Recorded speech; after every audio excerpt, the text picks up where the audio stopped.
ကောင်းချင်းမုတ်ဆက်မုတ်နဲ့စားရောတော့ထဲရေကိုနည်းနည်းချင်းမဲ့ထည့်ပြီးတော့မှနေပြီးမှဖြစ်ပါတယ်ရှင်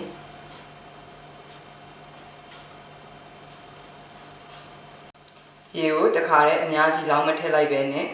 မုတ်အနေထားမိမိစိတ်ကြိုက်ဖြစ်အောင်ဖြည်းဖြည်းချင်းထည့်ပြီးတော့မှနေပြီးတော့ပါမယ်ရှင်မုတ်သားအနေထားလေးစိတ်ကြိုက်ဖြစ်ပြီဆိုရင်တော့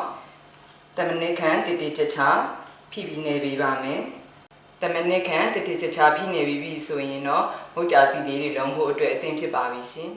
မုတ်ကြာစီလေးတွေစားလို့ကောင်းပြီးလှလှပပလေးဖြစ်စေရန်အတွက်အရွယ်ငယ်လေးနဲ့တက်နိုင်တဲ့များအလုံးလေးတွေညီညာအောင်လုံးပေးပါမယ်ရှင်မုတ်ကြာစီလေးတွေအားလုံးလုံးလို့ပြီးသွားပြီဆိုရင်တော့မုတ်တာပုံမပြီးအီလေးဖြစ်စေရန်အတွက်ဒီလိုမျိုးလေးလုံးအောင်ဖုံးပြီးတော့မှနိုင်ဝဲတနာရီခန့်နှက်ထားပါမယ်ရှင်ထညက်ရည်နဲ့စားတို့ကိုအိုးတလုံးနဲ့ထည့်ပြီးတော့မှထညက်လေးတွေပျော်သားရုံမီအေးအေးလေးနဲ့ကြိုပြီးထားပါမယ်ရှင်ထညက်လေးတွေပျော်သွားရုံဝေကြိုပြီးပြီဆိုရင်တော့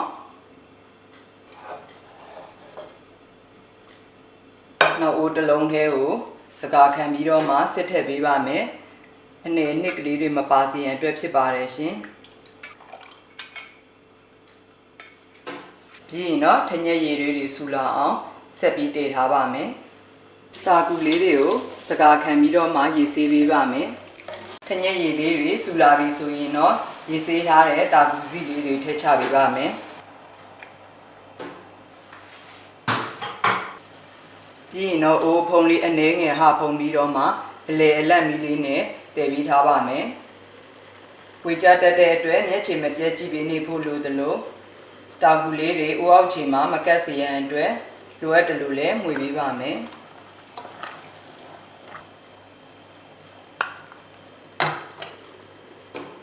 12မိနစ်ခန့်တည်ပြီးဒီလိုမျိုးတာကူစေးအဖြူစံအနှဲငယ်တာကြံတော့တဲ့အချိန်ဆိုရင်တော့အိုးဖုံးကိုလုံအောင်ဖုံးပြီးတော့မှတာကူအိုးကိုမီးဖို့ပေါ်ကနေဖယ်ထားပါမယ်ရှင်မီးပူချိန်ပြင်းပြင်းနဲ့တည်ထားတဲ့ရေနွေးလေးပွဲပွဲဆူလာပြီဆိုရင်တော့မုတ်ကြာစီလေးတွေထည့်ချပေးပါမယ်မုတ်ကြာစီလေးတွေဒီလိုမျိုးရေပေါ်ကိုတက်လာပြီဆိုရင်တော့ဆယ်ထုတ်ပြီးတော့မှရေအေးထဲစိမ့်ပြီးထားပါမယ်ရှင်မုတ်ကြာစီလေးတွေကိုရေအေးထဲမှာ3-4မိနစ်ခန့်ရေစိမ့်ပြီးပြီဆိုရင်ရေပြန်စစ်ထားပါမယ်ပြီးရင်တော့15မိနစ်ခန့်အိုးဖုံးလုံအောင်ဖုံးပြီးတာကူစိတ်အဖြူဆန်လေးတွေလုံးဝပျောက်သွားအောင်လုပ်ထားတယ်တာကူအိုးလေးထဲကိုရောပေးပါမယ်